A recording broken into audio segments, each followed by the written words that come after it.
cette édition de À la Une en direct. Nous sommes aujourd'hui au 3e jour de notre convention annuelle. C'est la 13e édition de notre convention sur le thème Croître en sagesse, en grâce et en statut.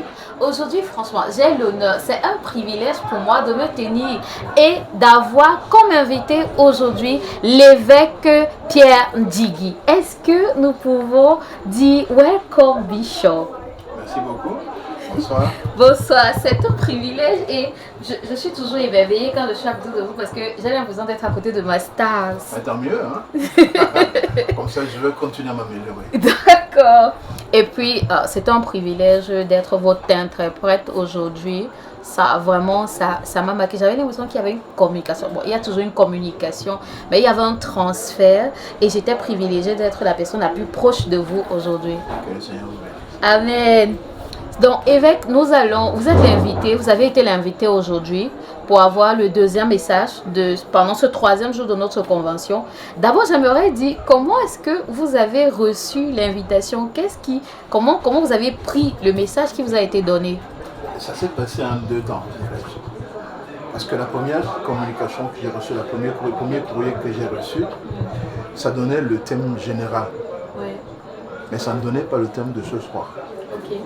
Donc, je me suis mis en prière par rapport au grand thème. D'accord.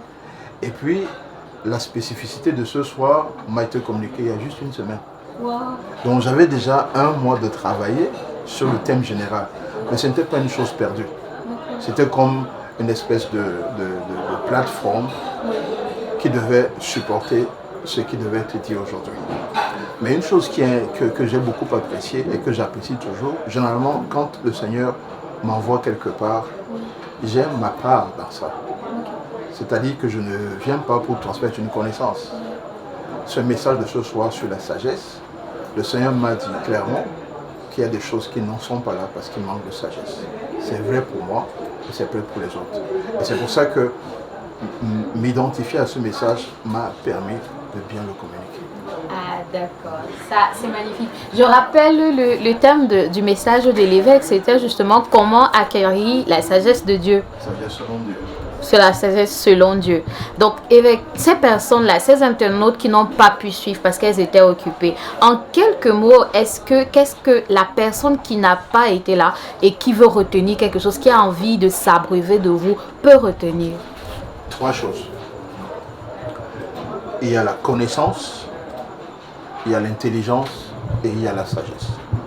Et la Bible nous dit clairement que pour élever une maison, il faut la sagesse.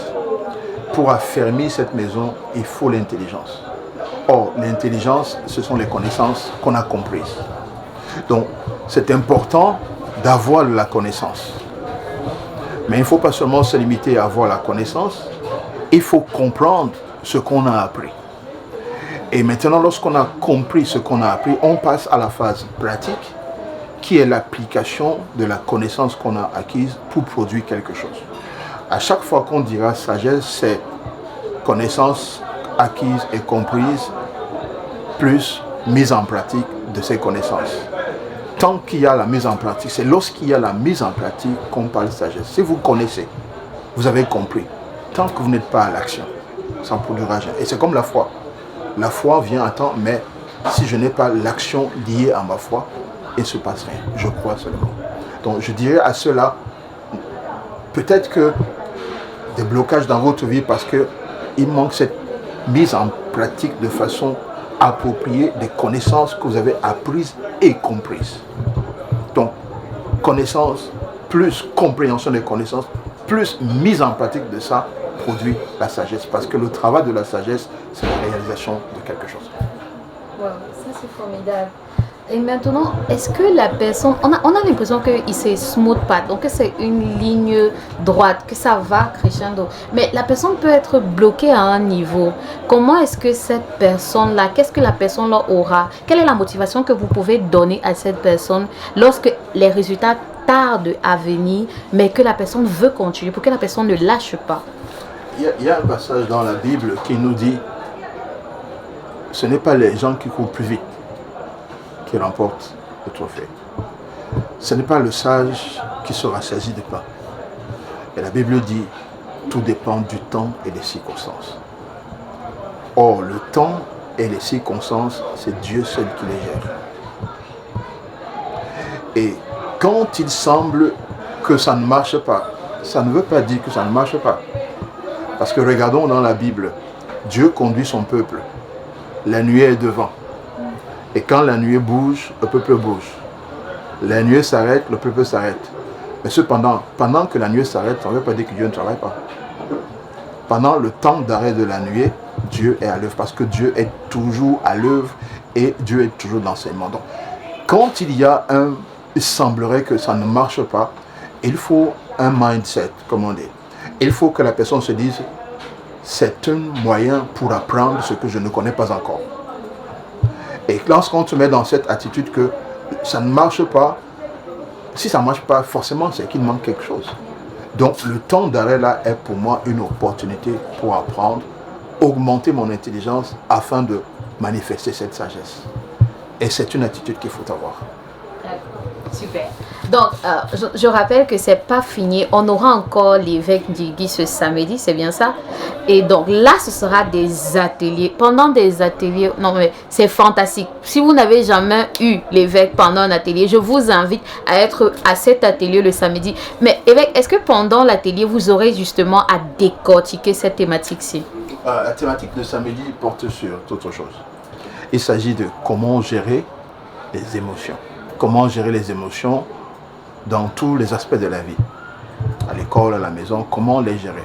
Parce que beaucoup de gens aujourd'hui, et je trouve ce sujet intéressant à plusieurs égards, beaucoup de gens confondent les émotions et les sentiments. Il faut qu'on puisse faire la différence entre les émotions et on ne peut pas gérer des émotions sans se connaître soi-même. Déjà, il faut comprendre qu'est-ce que c'est qu'une émotion, faire la différence, pourquoi et les émotions sont là, les voir comme pas forcément une chose négative. Parce que regardez, par exemple, la peur, c'est une émotion, mais la peur vous protège. Si vous voyez une voiture qui fonce vers vous, ça va vous mettre dans un état de peur et ça va vous pousser à fuir pour sauver votre vie. Donc il y a quelque chose de positif dans l'émotion. Mais il y a des émotions aussi qui sont extrêmement négatives. Et c'est là justement que entre en jeu la capacité de les gérer pour un enfant de Dieu, afin qu'à la fin, Dieu soit glorifié.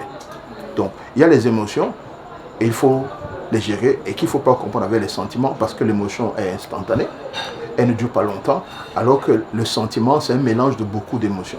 Je prends un exemple connu. Le sentiment amoureux. C'est un mélange d'attraction, de joie, d'admiration, de désir et tout ça. Donc c'est quand ces choses sont mises ensemble qu'on devient amoureux. On ne devient pas amoureux parce qu'on est content. Mais il faut qu'il y ait un mélange. Maintenant, est-ce que ce sentiment que je vais laisser générer en moi est utile pour ma construction ou pas? Et c'est là que rentre la nécessité de la gestion. Wow. Bien, on est tous invités. Samedi, c'est l'événement à ne pas manquer. Samedi matin, dès 9h, nous avons les ateliers qui vont commencer et nous aurons l'évêque Ndjigi qui sera justement cette personne-là qui va aller avec nous et qui va dérouler le tapis pour que nous puissions bien comprendre comment gérer nos émotions. Donc, merci bien-aimé. C'était un plaisir. Merci évêque de nous avoir accordé de votre temps. Nous savons que c'était pas facile. C'est toujours un plaisir de vous avoir ici. Merci beaucoup et rendez-vous samedi. Comment gérer nos émotions pour la gloire de Dieu. Que le Seigneur vous bénisse. Amen. Amen, bien-aimé. C'était ta présentatrice, Josiane Fodjou. On se retrouve pour une prochaine édition. Bye bye.